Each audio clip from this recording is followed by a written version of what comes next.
What's up? What's up, Cowboy Nation, Cowboy Headquarters, and America's team? And I don't care what nobody else say. We are America's team. Say what you will, say what you want, but I know what I know. And these guys that's sitting on this panel with me, they know the deal. They know the deal. And here we are on What's Up Wednesday. Once again, welcome. Let's give it up. Yeah, all right, man. Listen, man. Listen. Here we are sitting at a 2-0 record, and you see the title. Well, that's what it's supposed to say. 70-10 New York Sweep. How about that? Give it up one more time. Get the broom out, baby. Get the broom out. Sweep that broom, man. Yeah, that's where we are, man. 70 points in two games. Did somebody say Boy Wonder? I don't think so. Not at this time of day and time. But here we are again, and then there was three. And I got two guys sitting on here with me that are no strangers to what we do. Right below me is our guy, Dallas Cowboy Chris, a.k.a. the big fella. Give it up. And right next to him, the biggest Longhorn fan in the world, Craig, in the world. It's our guy. Allow me to butt in sports. Rue. I got choked on that. I actually got choked trying to say Rue. Damn. Talking too fast. Hey, how y'all doing, man? How's everybody? How y'all feeling? In the world, Craig. In the world. In the world, Craig. In the world, Craig. Man. Yeah, man. How you doing, man, big fella? Man, I'm doing just fine, man. Little tired, man. You know, been hitting a couple cities lately. What we see Denver to Dallas, Dallas to Salt Lake to Denver, and now it's going to be Denver to Arizona for this weekend. So, you know, hey, trying to keep my time zones together. That's the celebrity life, man. What are you talking about, man? You got to get you a private jet, brother. That'd be next on the list. Hey, man, close enough. Yeah. Hey, is that in the huddle budget? Is that in the huddle budget? Hey, you know what? Shoot, we better put a GoFundMe on this bad boy. Shoot, you think I'm lying? That would be great if we could do that. Allow me to butt in room. What's going on with you, brother? Hey, I'm lagging. He's lagging. Yeah, you are lagging a little bit, brother. Yeah, I'm lagging. I'm gonna switch to my phone, y'all. I'm gonna switch to my phone, okay? Okay. Allow me to butt in sports. Rue is in the house. What's going on? How you feeling, brother? Man, I'm feeling good, man. It's been a good couple weeks. We've had some success, and it's just funny to see the world turn on its head when things don't go exactly as they planned. But it's been great. It's been fun, and I mean, I've got nothing to complain about, and we've got a lot to talk about. So, woo, man, I agree with you, man. But before we get started, you know what we got to do. We always got to give a big shout out to all our subscribers and all those that follow us, because without you, we would not be where we are today. So let's give it up for those subscribers and followers. And also, with that being said, we have to give it up to our social media groups. We got to give a big thanks to the Dallas Cowboys on Deck. Cowboy Fan 365, we them boys, Dallas Cowboys Insiders. These are our Facebook social media that shares our content in their group. So thank you. Yeah, man. Yeah, that's what's going on. So let's get on up out of there. Moderator. There we go.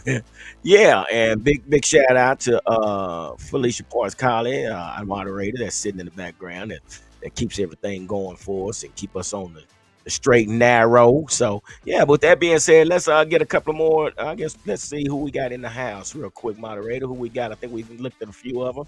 All right, Ivan Sosa, WWE is in the house. Let's give it up for Ivan. Yeah, all right, Andreas Romero is in the house. Yes, okay. And we got our guy Larry G. Larry G is in the house. That's one of our I see you over there, Andreas. Alabama who is right. Alabama who is absolutely right. I know exactly what you're talking about, baby. Real talk. That's real talk. Yeah. Ooh wee, man. Texas. I told you, that's the biggest fan in Texas right there. That guy right there, man. He don't miss a game, and he's true to his burnt orange. So with that being said, you know what we got to do. Let's get ready to huddle. Woo. Okay, I got Chris backstage. Come on, Chris. All right, you back? All right, can y'all hear me better? We got you, brother. We can hear you. We can hear you loud All and right, clear. okay. So with that being said, we just gave a shout out to everybody, big fella, and letting everybody know how much we appreciate them for being a part of this channel, man, and following us and then being, dedicated how they have been with us. So here we are at 1K and some change as far as subscribers. So and we're coming a long way. So we appreciate everybody and their support. So let's get right on into this, guys, man. Like I said, man, again, 70-10 New York sweep. Huh? New York. Somebody get a rope. So, guys, how y'all feeling about this sweep? Real, how you feeling about knowing we beat two New York teams and knowing Jets had a pretty decent defense, man? So, how do you feel? How you feeling about these numbers right here, 70-10? For me, it is a little bittersweet. It is a little bittersweet because I really didn't want Zach Wilson and the Jets. I wanted Aaron Rodgers and the Jets. Yeah. That's really what I wanted. Right. If perfect world scenario, because I don't believe that the outcome would have been different. I don't think it would have been 30-10, but we still would have won the game. And I believe it would have been in a dominating fashion because I know that they couldn't protect against our defensive front and what we were bringing in terms of pressure. And even with Aaron Rodgers back there, as good as he is, as quick as he can get the ball out, it was feeling like that game where it was, going to show you, hey, this is your first real test against a great quarterback in this league. And you got to go out there and you got to do what you do. And I mean, the defense clearly did exactly what they needed to do. And Dak performed very well. I mean, completed first 13 passes that he threw, led them straight down the field and did something that nobody's done against this team since I believe late October of last year, and scored a touchdown on the opening drive against the Jets defense. So it was a great game, but it was still bittersweet for me because we didn't get to play the guy we really wanted to play. Right, I got you. And like you said, it was a bittersweet time, I guess. But I was looking at it like you were, looking to have Aaron Rodgers out there and finally, beating him and putting him into retirement like we did with Tom Brady. Big fella, how you feeling about that 70-10 number there, man? Man, I agree 100% with Rue, man, about the disappointment about not playing Aaron. But one thing I was excited about, man, I know we've been talking a lot about the Cowboys playing, being consistent or playing down to competition or anything like. But the Jets were a great opponent, man, especially on the defensive side of the ball for the Jets. Jets got all-pro players over there. Man, the kid is amazing. But the Dallas Cowboys offense, man, was consistent. The only issue that I had with them, man, was I think I'm looking for more production because we got in the red zone. It's just a couple times, man, we had some stalled out drives, and I wish we could have capitalized with sixes. And then if that would have happened, we would have had another 40 burger, honestly. I mean, because the offense was moving. And, man, it's one thing I can say, man. I am super, super excited, man, every Sunday to watch that defense on the field just to see what they going to do next. Yeah. Yeah, and again, I totally agree with what you're saying, man, because there was some things that we wanted to see at one point as far as in the red zone. But overall, bring us back, moderator, please. Overall, to look at this Dallas team, man, I saw a lot of balance. I saw balance, man, as far as, and we're gonna just kind of touch back on the game on Sunday, but come to find out, Dallas had 38 passes and 35 runs. 38 passes, 35. So when you see something like that, something's going right. Something's going right. 38 passes, and you know what was so crazy is how the game was played. It's just it was simplified. It was efficient, but I did not know the numbers was 38 and 35. And big fella, when you heard about that, what does that tell you about this offense?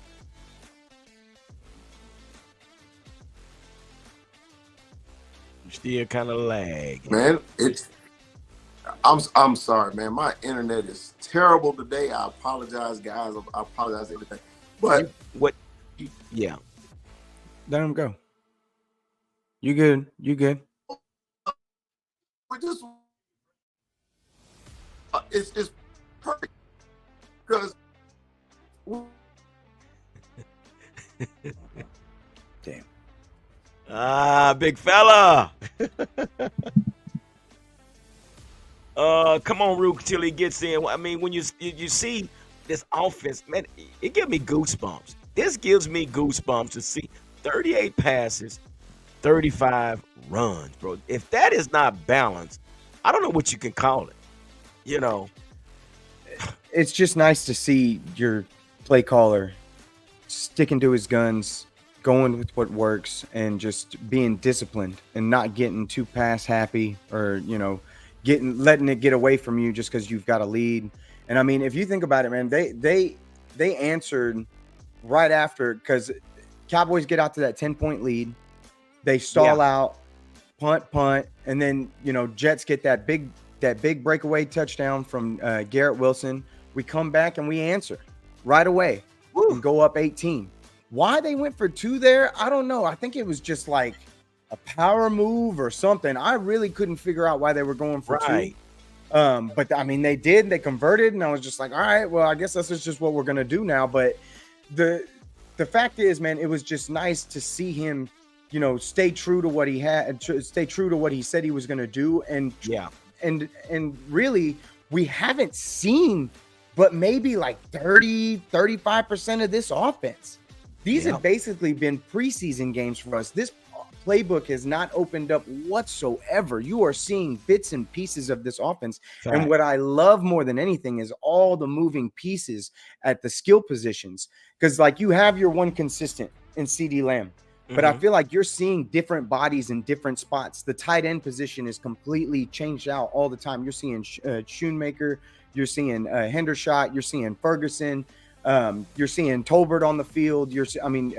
Michael Gallup in different places, Kavonta Turpin, Deuce Vaughn. Like they're just moving bodies in and out of the skill positions where I'm just like, I'm loving everything that I'm seeing because they're just trying to see what they have from everybody. They straight up look like preseason games in the beginning. And it's obvious because our defense has been putting us in these positions to take these leads and to be in a good spot and to just shut these offenses down. But it's great seeing him stick to his guns, do what he said he was going to do, and just rotating bodies, keeping everybody fresh. Yeah. Agree. All right, big fella. Again, let's try this again. 38. We're gonna try this one more time. Okay. Am I better? You're like better. Crystal clear. You're in 4K right now. Yeah. I'm in 4K. All right. Okay.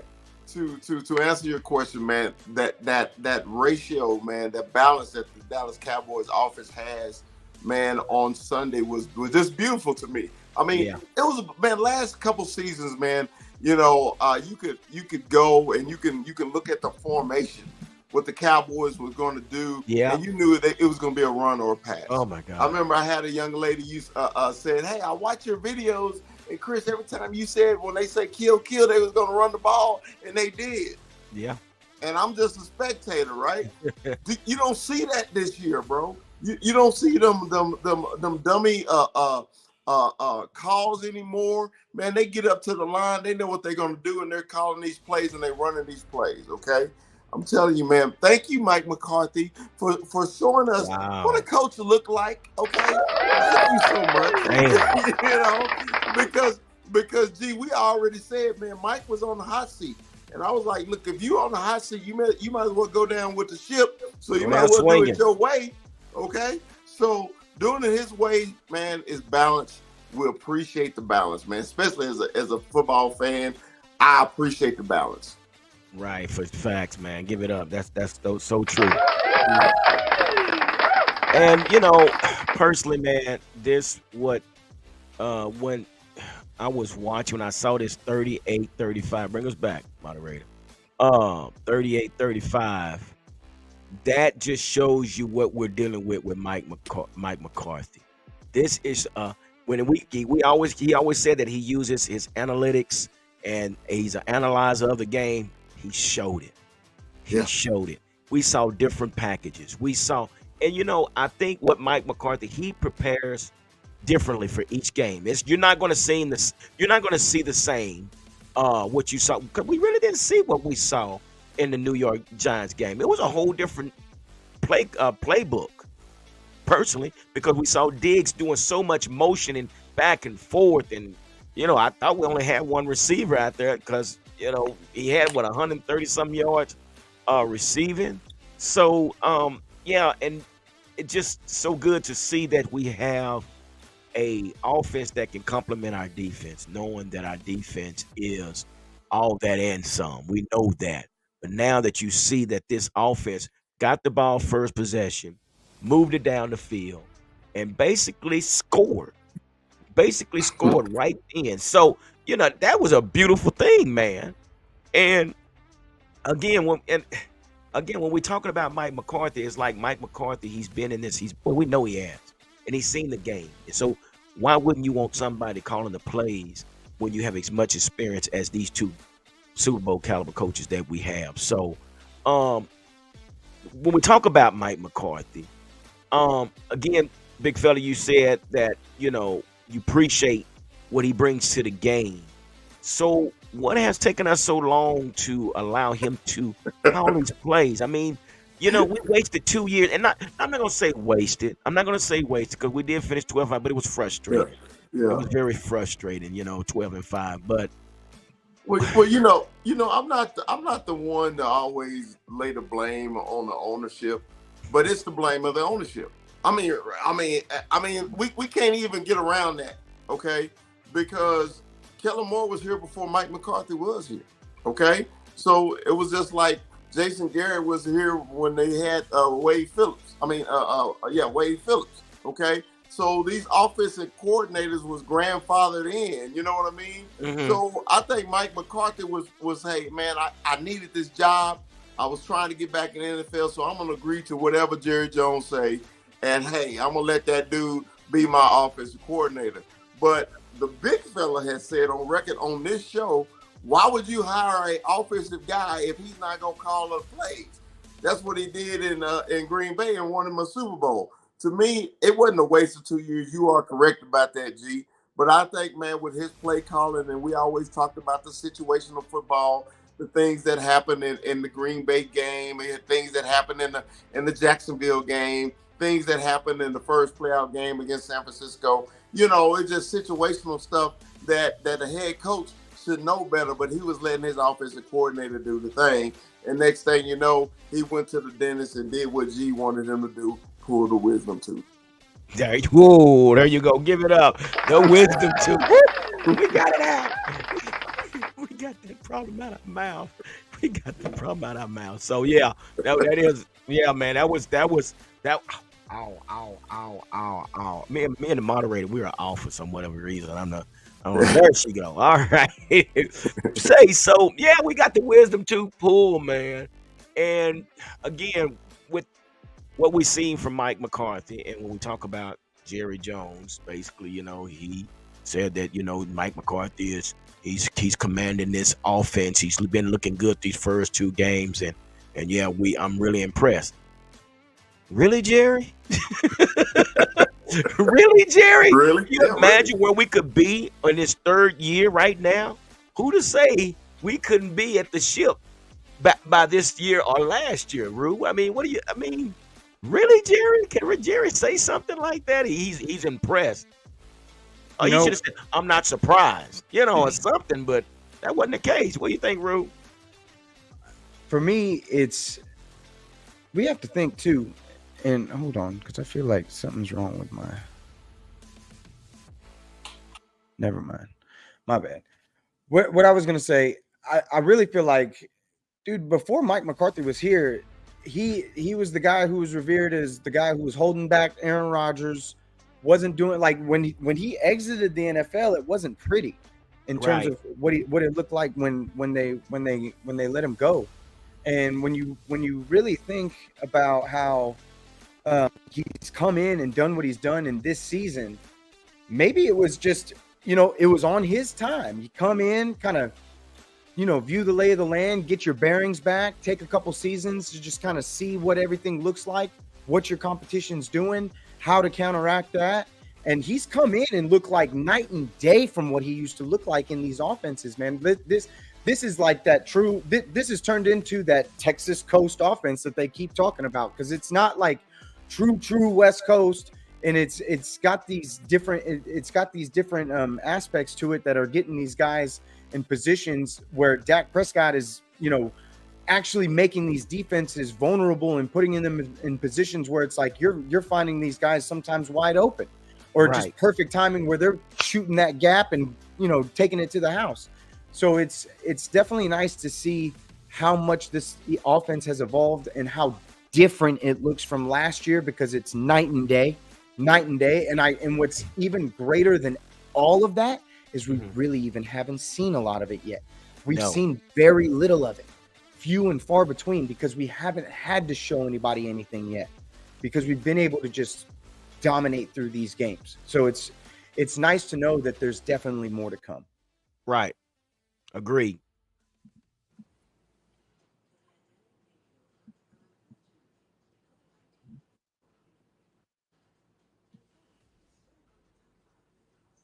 You're muted. Yeah, Gary, you're muted. Okay, there we go. There you go. What I was going to say also, we kept saying that it was Mike McCarthy, but again, I'm thinking, was it Mike McCarthy or was it Aaron Rodgers? Go ahead, G. I'm sorry. Go ahead. Well, the reason I say that is because Aaron Rodgers didn't only give Mike McCarthy the blues, he gave LaFleur the blues as well. So is it to the point that Rodgers got set in his ways to where he became uncoachable, and what Mike McCarthy needed was a student, just like LaFleur? He needed Justin Love. Is that his name? I think that's his name. Jordan Love. And Mike McCarthy needed Dak Prescott, somebody that's going to listen to him. So, so again, big fella, what do you think? Was it Mike McCarthy? I want to answer that, because the way the structure of Green Bay's front office is set up, it's really who's really the boss. So in all actuality, Aaron Rodgers became the Packers. Okay. Yeah. It was really Aaron Rodgers Packers, / Green Bay. I mean, because he was basically in charge. He could do and say whatever he wanted to, and they really couldn't do nothing to it. Okay. And when he kind of got a little sideways, when he got a little sideways a little bit with Mike McCarthy, and kind of got him out of there and everything like that. And then, I think it's a combination of things, man. What get coaches fired or whatever, it's a combination of coaches' egos. It's a combination of players. Yeah. It's a combination of things, man. And it's hard to keep a band together. That old movie said, That's man, right. It's hard to keep a band together. You better All believe. you got to do, stack your money, okay? Ask Beyonce.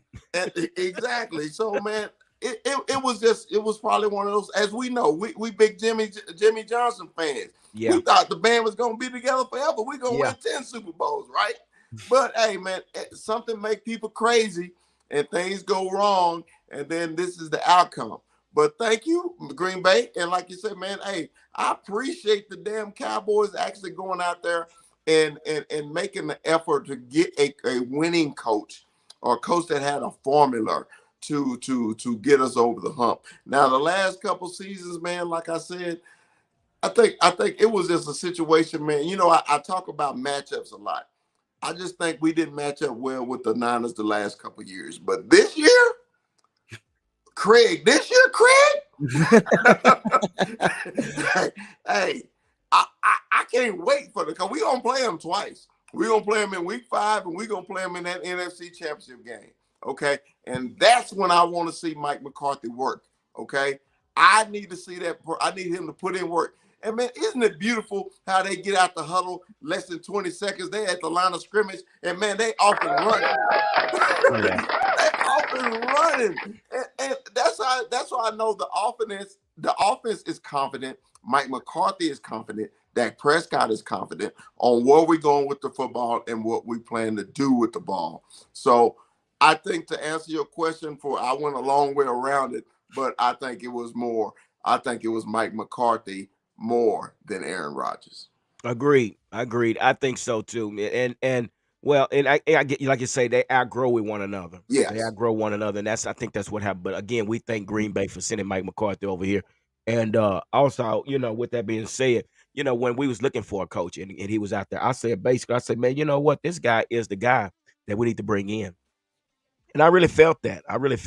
And it happened. It just we needed the defense to match the offense because we had brought in what was his name?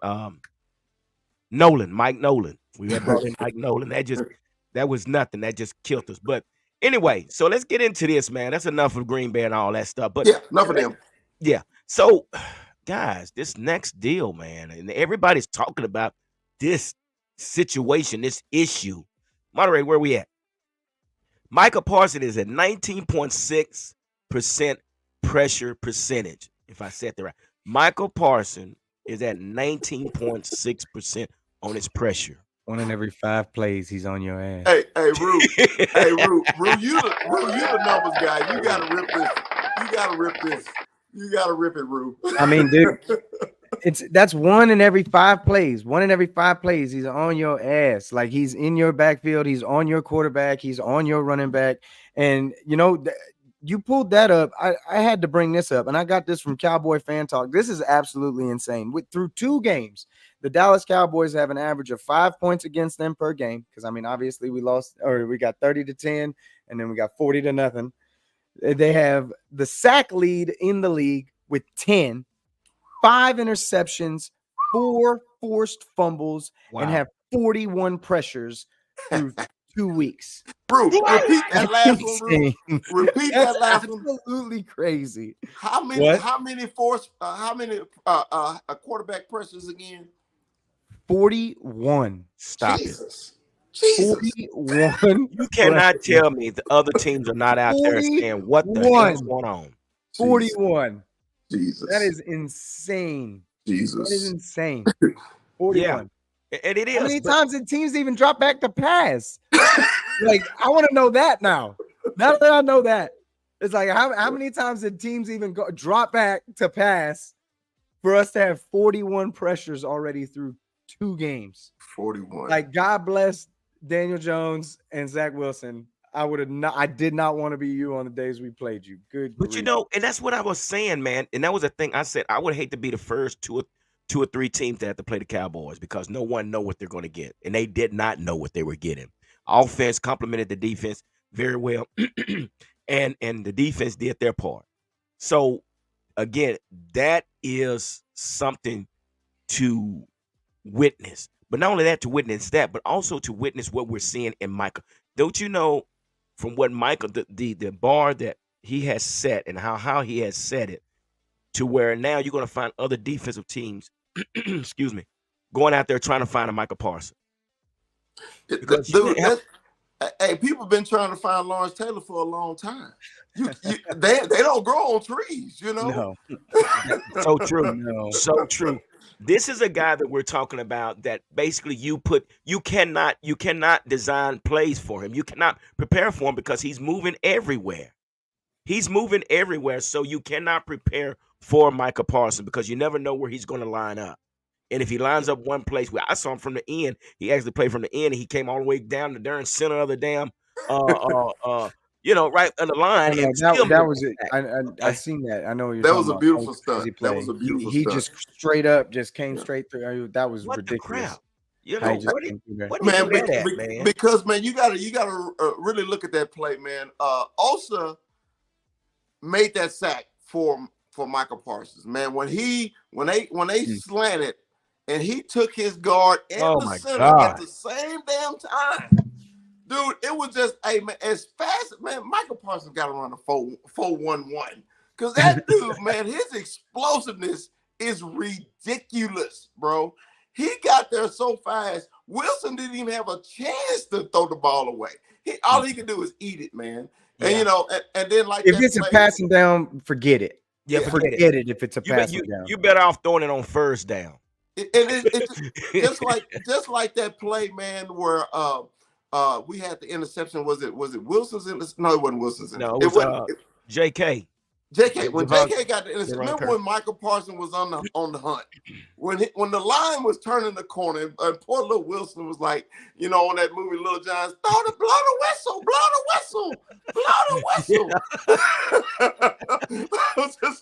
I felt sorry for him, bro. Yeah. I say, and these Jets fans trying to dog him out. I said, bro, that man didn't have a chance the whole damn game. He got lucky with the one little pass down the center of the field. Okay, cool. You got it. We'll give you that. It's our fault. Okay. But ever since that play, they shut their ass down from the beginning to the end. Yeah, facts. And you know, while we're talking about Michael, Meister did an interview, and I got another video, and he's going to explain what's going on with him. So I got another video. So let's get into this video, guys, real quick. Gary got a video. All right, big fella. Yeah, I got another video. So check it out, guys. Let's go into this, and he's going to tell us what's going on. I can't remember who this is who was interviewing with, but just check it out. That's what he has to say. Oh, I'm out there jumping around. I'm growling that Dak before, you know. Let's hey, that on all fours crawl. Hey, you're moving, bro. You are moving on that. You work on that? Yeah, I've been working on it all camp. So, like, I was like, you know, this year coming in, I was like, yo, I hope y'all know, like, I'm like possessed this year. Like, exactly. I hope everyone's ready to work. I hope everyone's ready for this line mentality. You like, see Osa? I be going around the locker room Osa? growling at people. Like, I'm out there jumping around. I'm growling that Dak before, you know, and Cam, like, I hope y'all ready for this shit, bro. Like, I'm going to kill you today. Like, I'm hunting you. Like, I'm letting everyone know, like, so when they see it, they're like, man, like, this dude's really nuts. Like, especially some of the rookies, it's funny, them see him coming in, it's like, bro, you really like that? I was like, you ain't really seen nothing yet. Like, he's like, you really a possessed lion? Yeah, bro, like, I'm crazy. Like, I'm throwed off. This kid's coming into the NFL going, what the fuck? Yeah. They got an actual animal in here. Have you seen this guy's on all fours? This guy's running and barking and growling at people. Yeah. And he's faster, stronger, more agile than literally everybody else on the field. Hey, So, guys, I think that, I hate to say it, but I think that's what we needed. When you hear him talk, just what you just heard, who does he remind you of? Who does he, when you hear that guy talk like that, and I gave him a name, does he remind you of anybody when he talks like that? Well, I'm gonna tell you who he reminds me of. He reminds me of Mike Tyson. That's why Mike Tyson was talking, I'm dog, I'm possessed, I'm a demon. And you know what? Sometimes, you know, football is played at a half crazy stage.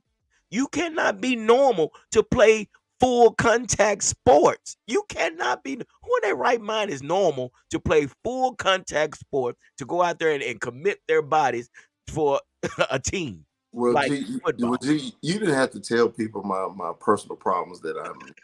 Hey man, I played football so long. I am a little nuts. I apologize. Okay. Yeah. I went to counseling, and the counselor say, you don't play football anymore, Chris. It's okay. It's up here. It's up here. Hey guys, I'm sorry. I got a boogie though, man. Hey, we'll see y'all. I got to pick up the wife. Okay. All right, we'll hold it down. I think Mike will be in a minute. He's running a little late. Okay, right, appreciate you, man. Be safe, brother. Later, brother. Give it up for the big fella. Good, man. So, Rue, with that being said, what does that video say to you when you see this guy saying which we've been seeing it, you know, throughout the whole training camp? This guy been off bananas. Micah is in your face, up front, up close, and personal. And I mean, dude, he's all over social media now. And he's gonna show you that he's not here to play. Like, he's backed up everything that he said. Everything that he's told you that he's gonna do, he's already doing it. He's already on it. He's a man on a mission. He is on the move. And bro, we told y'all this was gonna happen. We told y'all this man was a caged animal just waiting to get let loose. He's hitting his quarterback in training camp. Who does that? Who does that? No one. No one does that. No one does that. No one's like, Micah has a one-track mind. Micah is motivated for the Super Bowl this season. I have no doubt in my mind that when he said it, he meant it. And that's what he's going to do, man. He's going to drag. He's going to not even drag. He's that's not the word I'm looking for. Drag everybody with him. I mean, he is really, but he's like, because I mean, he's not dragging. He's got a lot of talent around him. That's not what Yeah. I mean when I say that. What I'm saying is he is the drive. He is the heartbeat. He is the driving force. He is the one that is telling them, like, he is the one that's bringing it every day. He is in their face, motivating them, telling them, showing them, leading by example. It's everything that you want to lead in a leader and more. And Ivan, I do see you, Micah, for MVP. That's my dark horse MVP. That award is a quarterback award.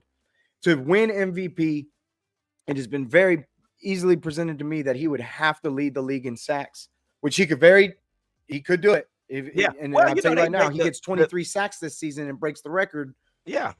It is what it is. Like things can go down. Things can go down that way for sure. But we got a long way to go. And for me, he's more than that. He forced fumbles, interceptions, being that everywhere on defense, tackles for loss, shutting down the run game, chasing down runners. He is everywhere. He is involved in everything. And he is a worry for offenses. Everybody wants to know where 11 is on the field at all times. Otherwise, you are going to pay for it. You're going to pay. You're going to pay. You know, and that's the thing. I think really and truly, Michael Parsons was the reason that Dan Quinn stayed. I'm gonna say not the main reason, but I think he had a lot to do. Knowing that what he had, this talent that he had, he is scheming to where he can put this linebacker / defensive end anywhere on the field. You know, it's like you have the opportunity to get something that you hadn't had before, or you've had before and you want it again, like that 64, that 69 Chevelle back in the day, or whatever. You say, oh, here's another one. So, you know, and I think that's the greatest thing that we did in the draft is to sign Dan Quinn, and he remained with the Dallas Cowboys. But let me say this also about Michael Parsons. Michael Parsons he's still bitter about last year, and he's holding everybody on the team accountable. Again, when I was at the training camp, this guy, dude, he had an on switch. There was no first speed, second speed, third speed. It was go. And this is exactly what he showed, man, every freaking practice. And really and truly, Rue, I think this actually helped Dak on his release of getting rid of the ball, because when the training camp started, Dak wasn't looking too good at one time, because this guy, you know how you have a pee-wee football team and you know your offense is not that good and defense just swarming. Okay, listen, guys, don't even rush. This is where it was. But again, I think this really helped Dak as far as his timing, getting rid of the ball and things like that. But man, this guy Michael Parsons, they're saying that he started with 80% chance of becoming MVP. Then they said it was 60% chance. Now he's like at 38% to where he could be. You know, so people are starting to believe that this guy's actually able to make this push for MVP. Ivan Sosa said, "Hey, you guys said it last night. Parson and Lawrence Taylor is the next great sport debate in sports history, but he needs a ring on it. He got to have a ring. Yeah, he got to have a ring. I agree with you, Ivan. He definitely have to have a ring with him. But yeah, he is the motive for the. That's a man. This guy, Michael."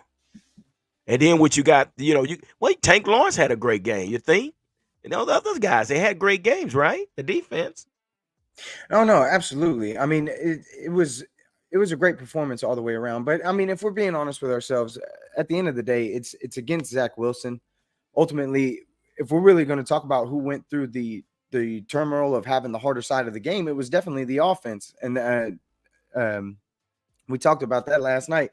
Dak, at the end of the day, had to play a top 5 defense and performed very well. I mean, for him, that first drive, for him to start out 13 for 13 against that defense, fresh into the game, first possession of the game, and to just dominate all the way throughout, that was a beautiful performance, part of his performance. Not to mention, you did what you needed to do in key moments, like we talked about in that first half, when the half is ending and the Jets get that quick score. They get the games, all of a sudden it's close. Now it's 10-7. You haven't. We just punted. Things are looking like, all right, now you got to answer. What are you going to do? Boom, we drive down the field, score, 2-point conversion. Now it's 18-10. And then it was we come back from half, and then boom, we take it over from there.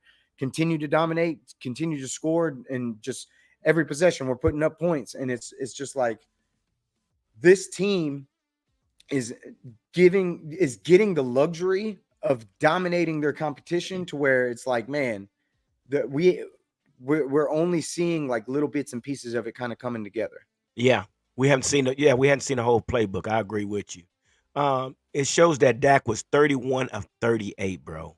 And 7 incompletions, 31, and 31 completed. That's amazing. that's amazing. What was he in the percentage? It was like 80% passing for the Yeah. day. Yeah. So, yeah.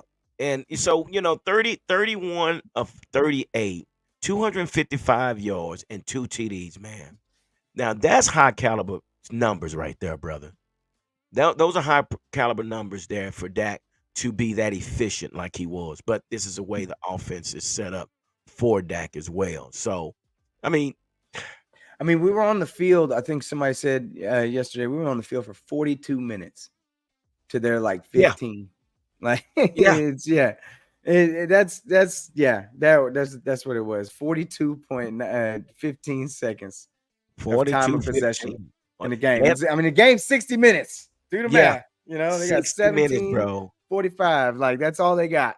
They had 17 minutes, I believe, something like that. 17 minutes or something. 45. Bro. if the 42 fit in, but yeah, it's they absolutely did everything that they needed to do in terms of showing us that it was no fluke on the first week. They came out and they showed out all over again, and the offense really performed. The offense did exactly what it needed to do. The offense did their job, and do not underestimate this Jets defense. Like we forget that a week before they had 3 turnovers from Josh Allen, 3 interceptions, and a forced fumble, and they beat them. Yeah, they beat them. The Bills, who are a lot of people's Super Bowl pick, a lot of people's MVP candidate, a lot of people's, this is the team in the AFC that's the best. Doesn't look like it. You just lost to the Jets. That's and that's the thing about it. When I talk about Dak Prescott, I threw those numbers up there. People was complaining about, well, we didn't finish in the red zone. We didn't do this. I've heard them say, take Dak out. They're still saying take Dak out because we didn't get in the end zone. But it's harder to get in the end zone in the red zone. It's a lot harder. But again, not to say we knew we was in field goal range, but we already had control of the game. So we're not going to force if we don't have to. We'll take the 3, and we just made the climb even harder for the Jets. So I don't think, it was a big issue, but it can be a big issue later on in the season when they play the 49ers, when they play the Rams. Yeah, when we get in that red zone, then we're going to have to probably put some points up. What do you think about the red zone? Do you think that's an issue? I feel like they're holding their cards close to their chest. I feel like they're just going to show you what they need to show you right now, and they're checking out everything. You know what? I was happy that my kicker, Brandon Arbery, went 5 for 5 on field goals. That's a good thing. Like, let's not forget the issue we just had with this. Like, they're looking at everything, and you know what? It's different things that happen in the game. Yes, obviously, I'd like to see them be more aggressive in the end zone. Shoot, CeeDee Lamb had 142 yards, no touchdowns. That's kind of strange, isn't it? Like, you put up that many yards, you got to get that man in the end zone. But they did what needed to be done in the game for them to win and to be balanced and to just hold their cards to their chest. They're not going to show you everything right now. And it's very apparent that Mike McCarthy is just like, I'm just going to give you a little taste. I don't have to show you everything right now because my defense is giving me the luxury, led under Dan Quinn, of not having to do so. And it's just it's a perfect thing. Yeah. And that's so true, man. Again, I don't think it's a big issue, because again, we still was in field goal range. I'll still take 3 points than to take nothing. So we had that opportunity to get down there. All right, Clayton's in the house. What's going on, my man? Good to have you. All right, Dash is in the house. What's up, Dash? And and there was 2. There was only 2 of us tonight. So, but it's okay. But guys had things going on tonight. But we're gonna continue up with this What's Up Wednesday. So, when I see that people, talking About Dak is not doing that. Come on now. I mean, 31 of 38. Let me throw that out there again to you for you people that are saying that Dak is no good or he's still Joy Taylor and all those guys and Shady McCoy and all of 31 of 38, 255, 2 touchdowns. That's all I got to tell you. But so here's a topic that was being shared. It's been told that Jerry sits in the players' meeting. Your owner is sitting in the players' meeting. I think this is how he got the name Coach Jerry. Is that a problem when your owner is sitting in the players' meeting? Why? Why? What do you think? Jerry never ceases to amaze me, man. Like, why? Why? That is strange. Like, I don't understand why he needs to have his like just lurking over everything. But you know what though? I try to at least give him the benefit of the doubt and hope that he's just kind of in the background, quiet, and just wants to know what's going on. He loves football. Obviously, he's been around it for a long time. He just wants to be a part of it, and just be in the background. But it's kind of hard for me to even imagine that would even be possible. It's no Jerry's just way. sitting quiet in the background. Yeah, I doubt it. But I mean, yeah, one can dream, right? I can't even believe that that's a thing. Like, I don't even understand what the purpose or why he'd be in there. But it's as long as he's not, it's just. Well, dude, I can't imagine what that's even like. I really think that he's having some input in what's going on, man. It's no other reason you're sitting in the dude. I mean, come on, bro. I mean, I think I've heard this before. I think Jason Garrett, he mentioned it when Jason Garrett was the coach at one time, and I think I was like, what? Did I hear that right? Did he sit in the players' meeting? But yeah, that's exactly what he's doing. He's sitting in the players' meeting, the owner. And I think it was more like, well, when we was in the players' meeting, we was discussing. And I think that's when I caught him like, are you serious? So yeah, he's sitting in the players' meeting. I don't know what other owner does that, but no other owner does that. There is not another owner in the league that is in the players' meetings there's no way. Absolutely not. That's impossible. I have highly likely that there's no one else that's doing that. That's hilarious. I mean, it's hilarious, but then it's like unbelievable. It's unbelievable. But hey, that's Jerry. He's the boss. He's the owner. I think this is it's his building. He can be wherever he wants to be, right? Well, when you get up there in age, man, you just start wandering off and just doing stuff, and nobody can tell him anything. I think what though? Maybe what it really is, Jerry sees that there's something special too, and he just wants to be as close to it as he can. And maybe he is just kind of. Man, just write the checks, man. That's all we need you to do. Write the checks. What do you want me to do, man? I gotta find something to be. I gotta do something with my hands. I gotta do something with my hands. I gotta be happy about it somehow. Like, I gotta figure out some kind of positive twist to him just being in the players' meetings. Okay, it says no disrespect towards Jerry, but I feel like it's now or never for his time as so the more he can be involved, the better he feels. I don't know. Maybe it's got to be one of them situations where honestly, this feels like one of those years. It feels like a year where it's like it's definitely right there. It's within the grasp. And it does. It does. It does feel like what, but we don't need Jerry Jones and putting his 2 cents in what we're doing, and we've got we have these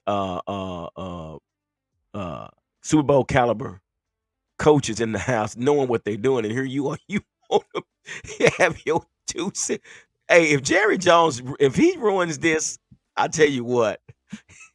It's gonna be hard. It's gonna be hard. I'm telling you, bro. It's gonna be hard to swallow that pill. I tell you. But and I guess he can do it. I guess he can do it. I don't know. But let's go into this Cowboy Cards game, man. Let's get into this, man. And so it's we have played, and this is the thing I got to say about this Cardinal game, and I understand it's a whole new day. But the last two meetings in 2022, we played them. We lost that game 25-22. And then in October 2020, we lost that game 38-10. So the last two meetings, we haven't been too successful. So my question is to you, could this be a trap game? Now, and I say that, Root, I say that to say because the last two games, the two games that they played, which were division rivals of ours, Washington Giants, they lost by 3 one game and lost by 4 another game. They was down 20-0 and they would come back. So do you think they're going to try to take this team lightly, the Cardinals lightly, or I hope not. But what are you thinking about this Cardinal Cowboy game? This is a show out game. This is a game where you dominate and take over. They are not going to look like they did last week. Joshua Dobbs, that's who it is, right? Joshua Dobbs, that's the quarterback. Yeah, okay, Dobbs. Yeah. I know it's Dobbs is not going to look like he did last week. Guarantee you that. Do not pick that man up in fantasy and start him thinking, oh, maybe I found like a little hidden something. No, you didn't. I promise you didn't. You didn't. The Giants are just who they are, and this is not going to be anything like it was for them last week, even at home. It will not matter. They are going to dominate on defense. This defense is not taking it lightly on anyone. They're not taking it lightly on ourselves. Yeah, let I know alone they're not. Anybody else. There's no way you're going to catch a break from this defense. Yeah. Not for 1 second. They are going to come in there and they are going to dominate. Their offensive front cannot hang with us. And their skill position players are few and far between. They have little 5'9" Hollywood Brown. They've got Zach Ertz, and they got James Conner in the backfield. And Joshua Dobbs leading the helm. Like, it's not going to be one of those situations at all where you're going to see them even sniff the red zone, let alone the end zone. It's not going to happen. This could be another shutout game. They are going to dominate them. This defense is not going to be letting up for anybody. Absolutely not. Yeah. I can't see them losing focus as much as Micah's out here saying what he's saying and doing what he's doing. I don't think that's going to happen whatsoever. And that's like the steering wheel of this offense. I mean, Mike is like the steering wheel. Come on, catch that link real quick and hear what you got to say about this game coming up. Yeah, and click the like Cowboy Corner said. But yeah, again, I agree, man. I don't think they're gonna go out there and put 50 up by halftime. Can you imagine, dude? We have this game end up being after 3 games, this could actually be 100-13 as far as point wise. And I'm just saying 30 points. Listen, I'm not getting into anything crazy until we take care of business against the Patriots, and then we see the 49ers. That's the game I want. Well, yeah. We got to take care of these games. Is just we got to take care of business. We got to do what we do. As we go in there, handle up, and let's get ready for San Francisco. Right. I can't wait to head to freaking Levi, man. That's what I want to see. So exactly. So these games that we're witnessing right now, they're pretty much like their preseason games, really. And which is they've great. Looked like preseason games. They've looked like I mean, in the first game, you literally saw Cooper Rush at the end of the game, and last game they dominated the game, man. They did not open up this playbook. They did not open up the offense, and then they still put up 30 points. It was a perfect situation for them to do exactly what they needed to do to just kind of hold their cards close to their chest and move on to the next week. And this Cardinals defense without Budda Baker, might I add, if I'm not mistaken, I don't think Budda Baker's even playing this week, which is basically the best guy that they have, because we all know that they've been trading away every asset that they have for next season. Yeah. And it's just one of those deals where it's like, man, it is still the NFL. We are still dealing with professional athletes. This isn't like college where you're playing Vanderbilt one week. Like, no, I'm not saying that, because the Cardinals, they still, like I said, if they have any weapons, it's the ones that I mentioned. Yeah. And, they can hurt you in different places, but they're not going to have enough to hang with this team unless they're like completely asleep at the wheel. Like, they would just have to not catch the flight to Arizona for me to think that they're going to have a chance to even sniff like a point in this game. Like there's no way. I never like a double digit favorite, especially a double digit away favorite. I never like that bet. Hate it. Cowboys are a lock. Yeah. And let me say this. The reason, who's to blame for this team to be playing the way they are? It's Mike McCarthy.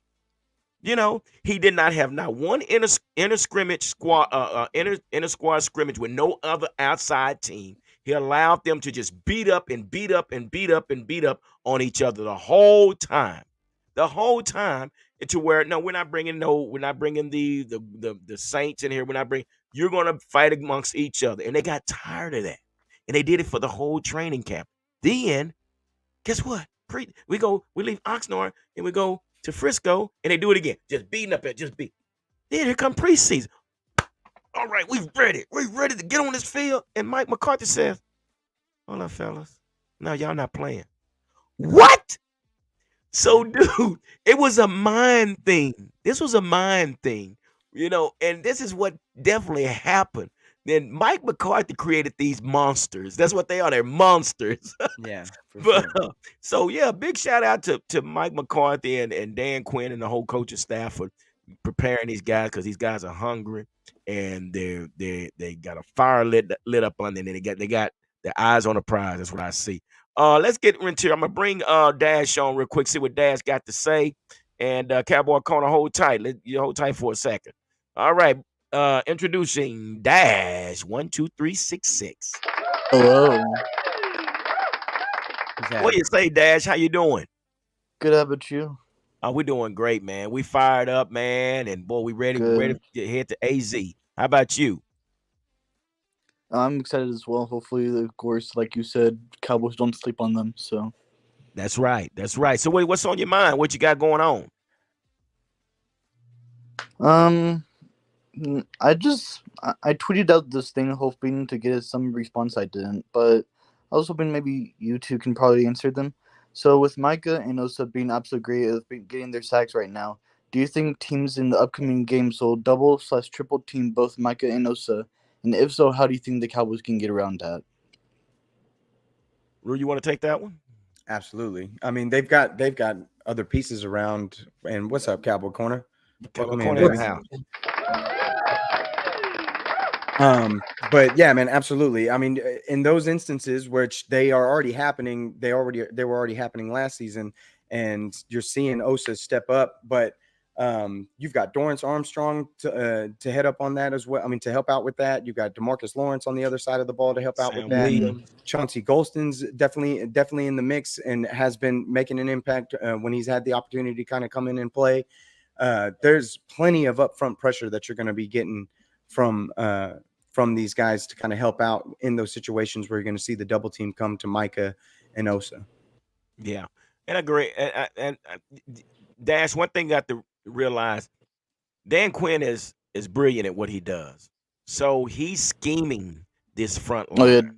This front line actually have schemes that they're running that's going to either draw double team on Micah to free up another guy, or it's going to double team on the two DTs to free up Micah. Somewhere that you're going to have somebody there's going to be a mixed match. So it's, again, they even talked about it. It's going to be very, very hard to prep for Micah Parsons. It's one of those deals. It's very, very hard. And I guarantee now the blueprint has been written. You will see other teams going out there to try to find another Lawrence Taylor or Micah Parsons. So, that's the beauty of this defense. So, yeah. So that's what I was just saying is, like, to answer my question. Okay, I'll say that teams will try to, but forget that they have Mozzie Smith and D-Law, and I mean, of course, we have other great pieces. So even if you try to double/triple team Micah or Osa or Mozzie or D-Law, there's still going to be a way that anyone can get through and get a sacks or tackle for loss. Yeah. Well, here's the deal too, Dash. I think another thing, our defense is set up, it's for our DTs to draw double teams to keep our linebackers free. We want we do not want the offensive lineman to release downfield. We want to keep our linebackers free, and that's exactly what's happening. These guys are roaming from sideline to sideline. They're shooting gaps. because of the double team. That's why we brought Mozzie in. That's why we got Gallimore. That's why we got Hankins. All these guys we got some weight up front now. And so it's a great scheme that Dan Quinn has. He's a great guy. He's brilliant with what he's doing. So yeah, it's going to be very hard. It's going to be very hard to try to beat this defense. Definitely, yeah. Yeah. And so where are you at? Where are you residing right now? I'm in Texas. Are you right in Texas? What do you mean? Yeah, born and raised in Texas, yes. Okay, all right. Well, that's what's up. Got a nice Texas native in the house. All right. I was on the show a couple times, but that was like a long time ago. So yeah, I remember. So that's what's up, man. We sure appreciate you coming through, man. We appreciate your support and everything, man, and just keep riding with us. We definitely appreciate you. Yeah, I would like to come on more just again with personal stuff with work and school. Okay, so that's great. Yeah. All right, man. You're more than welcome, man. So let's give it up for Dash. Thank you, Dash, for stopping through, man. We appreciate you, my man. That's Dash. You're welcome. All right. And then there's Cowboys Corner in the house. What's going on, guy? Give it up for Cowboy Corner. Thank you for shooting the link and letting me come in here and say my piece, guys darn it. Where's Mikey? Where's Armando? Where's the big fella? They're busy tonight, man. They're busy on a Wednesday. Yeah, man. On a Wednesday. Yeah, no. And man, they wear me down. Hey, we're doing what's up with? Hey, anybody put the link? I'm ready and all. So hey, but we got it. We're good. We're doing this thing, man. That's what we do. A fork, you gotta love it. Allow me to butt in sports. We got Mr. Hampton in the building. Yes, sir. What's going on, man? So just give us a recap of what you saw with the Jets and Cowboys, and then kind of lead us on to this Cardinals Cowboy game. So what are you thinking? No, man, I'm gonna say this, and I've said this on 2 shows this week. I always said Kellen Moore is a flat tire to the bus Dak Prescott has to drive. Mike McCarthy is fixer flat. You're not seeing, Dak Prescott throwing it all bonkers like in week 1, or was it week 1? Yeah, week 1. Brandon Cook got the PI, threw it deep. You look at the target dots. I don't know what they're called, but everything's close to the line of scrimmage. Ain't nothing too crazy, right? Yeah, he almost had a pick 6, but that's just good corner play. And Dak had a hard time in that situation throwing to that spot. Like there's been times where that he should have like 20 picks just from that spot, or that pick 6 was but Gardner. I mean, it's just ridiculous. You have to learn from that. But I like what Mike McCarthy's doing with Dak Prescott. He's doing what I've been screaming. Let him game manage. He's not the perfect passer. He's not the perfect thrower. No one is, except unless your name's Patrick Mahomes, right? But put your quarterback in a situation where he can be valuable to this football team, right? We haven't had any picks. We've seen great reads by Dak. Great accuracy by Dak. I mean, the ball coming out of his hands in like 2.3 seconds. Can I cuss on here or no? Oh, you good, bro. Hey, we don't apologize for nothing. Explain people how fast that is. I was like, if you're wiping your ass, by the time you get the toilet paper ready and you're mid-ass when that ball's already out. Let's go. That's how fast that is. That's how quick. Dude, and it balls out. And it's crazy, but that's good. That's good. That's what you want. That's going to get Dak extended. That's going to get this team, to where they need to be. That's great. However, I agree. Flip to that. The red zone. It's just 2 weeks, Cowboys Corner. Everyone come. No. The red zone is a problem. We need to get that fixed. You're at home. There was no reason for 5 field goals. 0 reason for 5 field goals. 0. 0. Maybe 2, maybe 3, but not 5. You're at home. You mean to tell me we can't get home field advantage? We can't get stuff up to knock that ball into the end zone? Come on. We got to do better than that. Well, let me ask you this. So could it be because we had control of the game that really, if we needed it, we could have went ahead and probably went for it. But again, I agree with Rue. I don't think we showed the whole playbook. It kills Mike McCarthy's motto: "Seize all." Yeah. It kills because if you're going to seize all, there's no letting down. Go score. They're not going to come back. You see how good that defense is. They're not going to come back. Go for it. Go for it on fourth down. They're not gonna score. Like, seize all. Seize the moment. That's their motto this year. Yeah. And when you're settling for field goals, you ain't seizing nothing but something that's going to set up later on down the road. And it ain't going to be good. Yeah, and that could be the case. That could be the case. But like I said, I think what I think they felt that they had the control of the game to where it's like, hey, let's go, Brandon. Get out here. And he looked fantastic. Our kicker looked fantastic, man. I don't know, it just looked effortless to me when it's seeing our kicker kick like he did. So. And it was good. I mean, it gives us assurance, right? It's like, okay, our kicker can do this, right? Like, before, but when Dan Bailey left, we were all, we got no fingernails because Dan Bailey left, right? Like, but now, with those 5 field goals in a row, it makes us feel good. Second thing is our depth behind Brandon Cooks was out, right? Yeah. Our depth behind CeeDee Lamb, no good. Our depth behind Tony Pollard, no good. You didn't like Rico? No, I don't like the way they're using Rico. Let me rephrase that. I don't like the way they're using Rico. I don't like the way they're using Deuce Vaughn. Yeah, he picked up a couple of first downs, but when Micah Parsons got that forced fumble, literally forced, went 3 and out because they forced it to Deuce Vaughn. I don't like that. That's not good football. Scheme it right, Mike McCarthy. Scheme it right. You're doing it with Dak, do it with the other guys. But the depth behind running back, the depth behind wide receivers, I don't know, guys. It's definitely unproven. I'll give you that it's unproven, and that it definitely that was a huge letdown when they didn't score after the fumble. When they only got the field goal after the fumble, that was a huge letdown in the game. And honestly, Micah should have had the touchdown to begin with. That dude grazed him, not even really paying attention. That counts as a tackle. Like, all right, whatever. I don't even think he knew he touched Micah for it to be called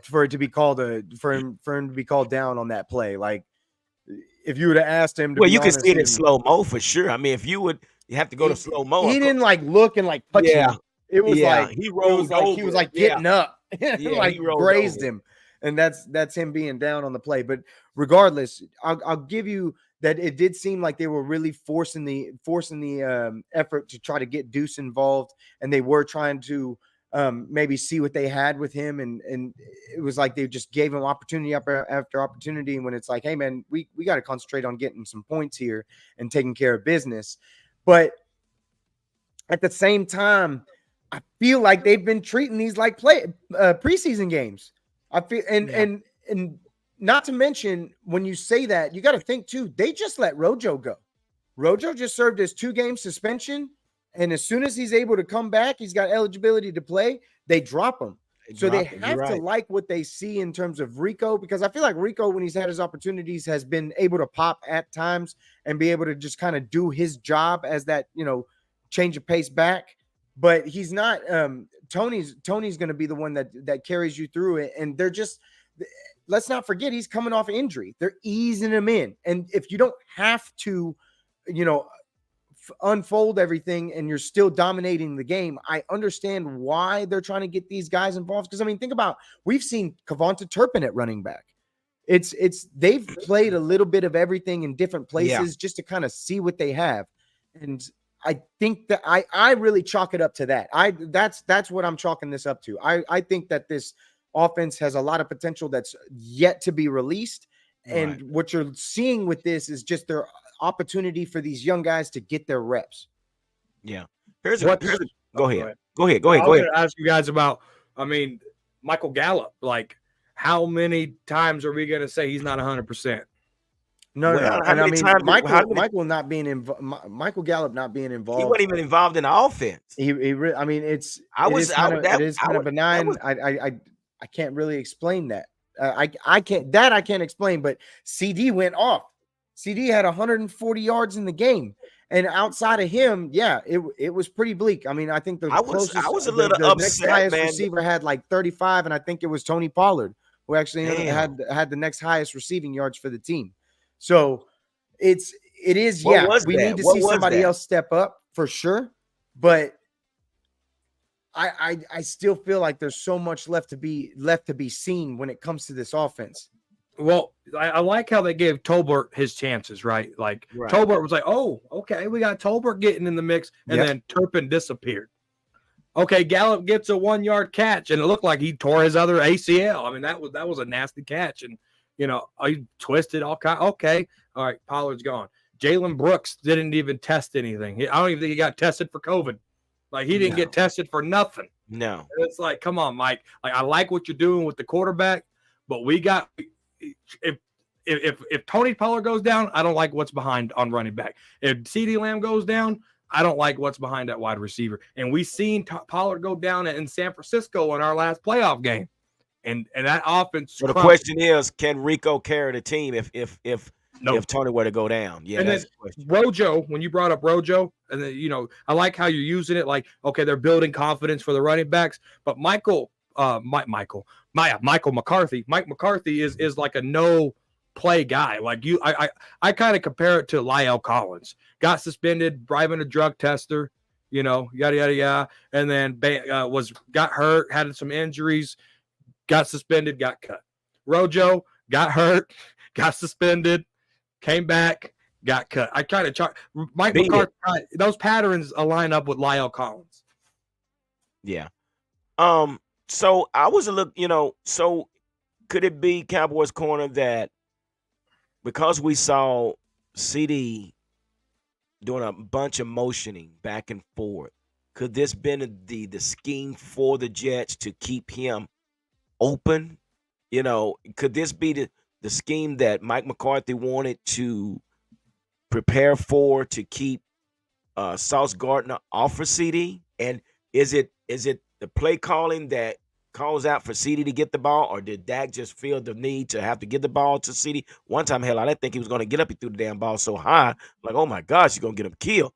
But I don't know what the preparation was for that, but I thought it was kind of odd that CD got so many throws his way, and we still had our guy Michael Gallup over here. So I don't know. What do you think?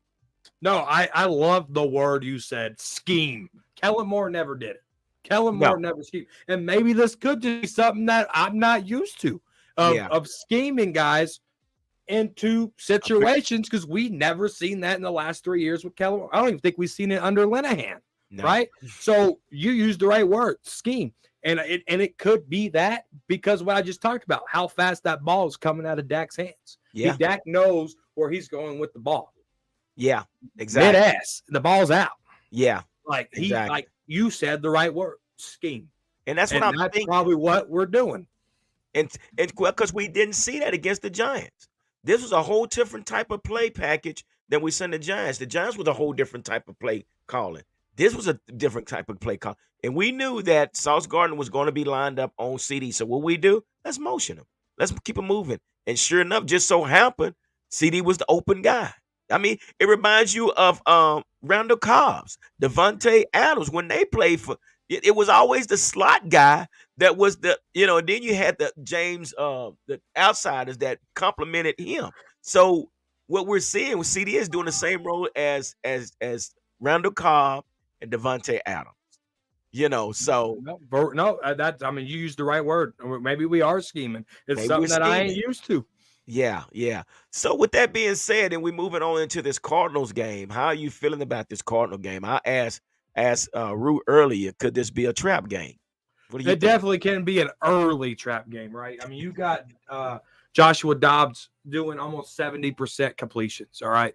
Almost 70% completions, averaging about 6 yards a clip. Connor's doing 4.5 yards a clip. And then you got Zach Ertz and you got Marquise Brown as their leading wide receivers. But I trust in this defense. These guys ain't going to sleep. They didn't sleep on Zach Wilson, and they came after. Yeah. They didn't sleep on Dan Nichols, and they came after. Joshua Dobbs ain't no different. This defense, dude, I wanted to see if this team could handle success. I did. Yeah. I wanted consistency. I said that on Cowboys and Coffee with Big Fella and Armando. I said that on there before Mikey came.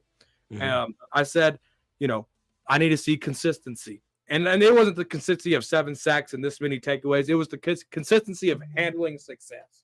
Like, and being balanced. Can we stay balanced? Can we handle the success? And they did. And that's something that we haven't seen before. I mean, we blew out the Vikings and lost to the Jaguars, and they came back to beat us. Yeah. Right? Yeah. There was just so many times where this team wasn't able to handle that. And you mean to tell me we're 70-10? Yeah. We got a 50-point differential. That's not what I'm used to as a Cowboy fan. That's just not what I was used. Keep it 100. I was really expecting to get my heart broken. Could have happened. It definitely could have happened. But this is the preparation. And being at the training camp, man, it just Mike McCarthy demands a different type of preparation. It's situational football. Yeah, everything. It's situational football. He has his megaphone. It's 3rd and 3. 3rd and 3 with a minute left, and they have to run to the line and be able to execute the play. Everything they did. Same thing with the defense. So it was a battle, whole time through. So they didn't have to scrimmage somebody outside because they had a plan. We need to get our guys right. We don't need the distraction of bringing somebody from the outside and getting into more of a pushing and shove match than getting anything done, because we've been seeing that over the past training camp, that everybody do more fighting than they do playing. But the preparation of what Mike McCarthy and Dan Quinn are doing, it's basically genius. It's genius. So, again, like you say, Cowboy Corner, we're not used to this because we're up under different leadership. Yep. And it's shown. Yeah, and these guys have, 20-plus years of coaching under their belt. So both head coaches, both Super Bowl champs in some capacity. Yes, exactly. So we shouldn't be surprised. But, again, to a certain point, because I was just mentioning earlier that the last 2 meetings with the Cardinals, we lost. So the last few meetings with the Cardinals. We beat them back in 2017, but 2022. We beat them in 17? Yeah, we beat them in 17. Yeah. Let me show you.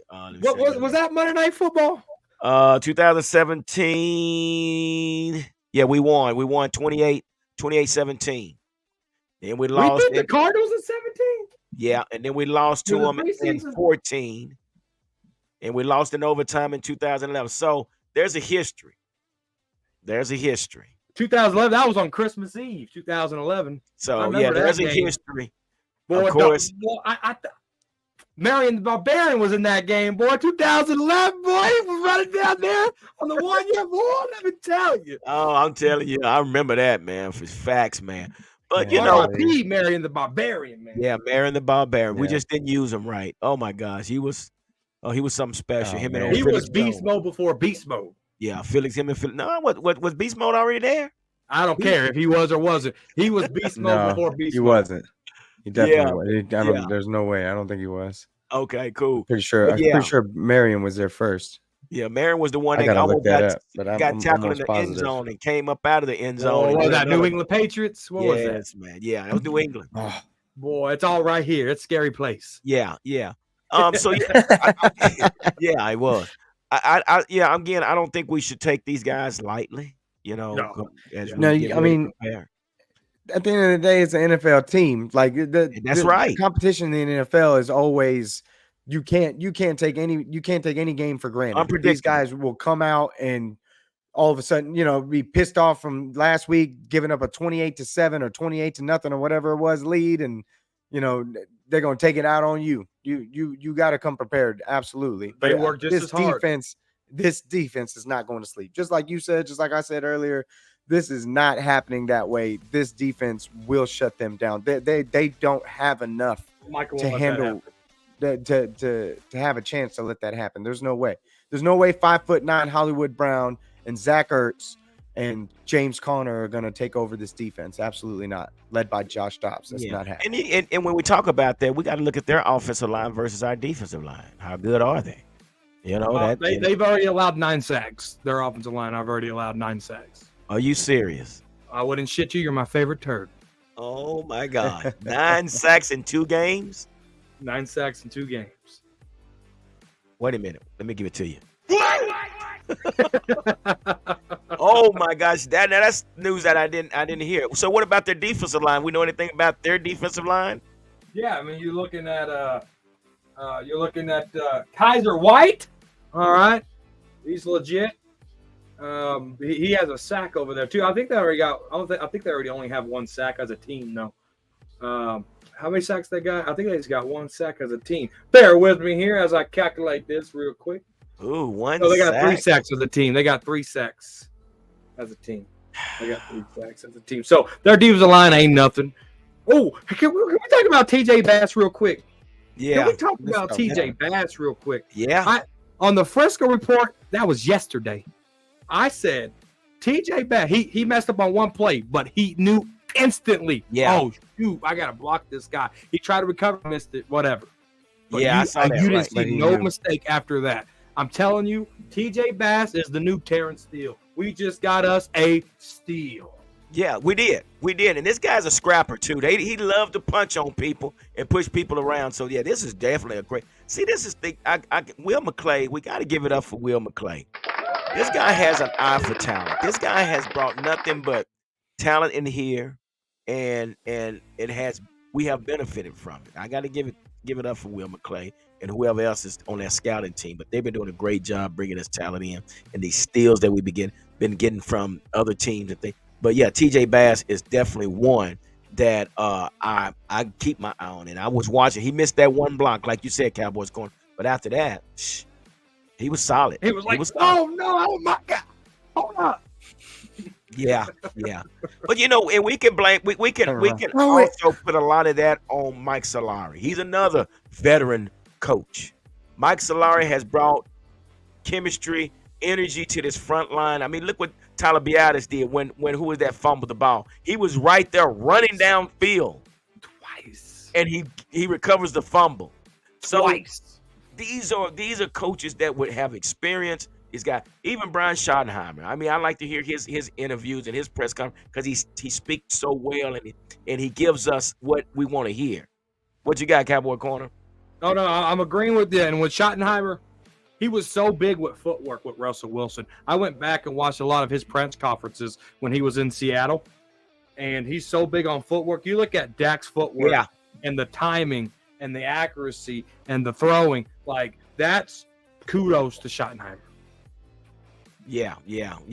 Well, here we're gonna do this, and then we're gonna get on out of here. Cowboy Chris wanted to know. I don't know if I missed it, but what was Cowboys Corner thoughts on Dak? He missed it. You got to watch the show back.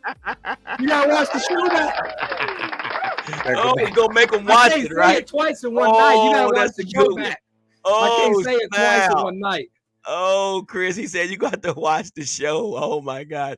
Hey man, that's what's up, man. We've been on here about an hour, 20 minutes, man. Thanks for having me, guys. Yeah, man. And like I say, man, we appreciate everybody. Do us a favor, make sure you hit the like button and the subscribe button if you haven't done so. And hit the notification bell so you'll be notified when the next video is posted. And we just want to thank everybody. Cowboy Corner, thank you for stepping in with us, man. You're always welcome. I want to say thank you to Andres Romero Dash. Well, he's on here right now. Who else we got on here? We had Ivan. Ivan's on here. Who else? Clayton Cox. Everybody that was on here and that had something to say. Eddie was on here tonight. We want to give thanks to y'all, man. It was really, really appreciated that you guys stopped through for us. So with that being said, man, we're going to keep it moving and we're not going to hold you any longer. So like I always say, doesn't have nothing come to a sleeper but a dream. So let's make it happen. Dallas Cowboys. Deuces.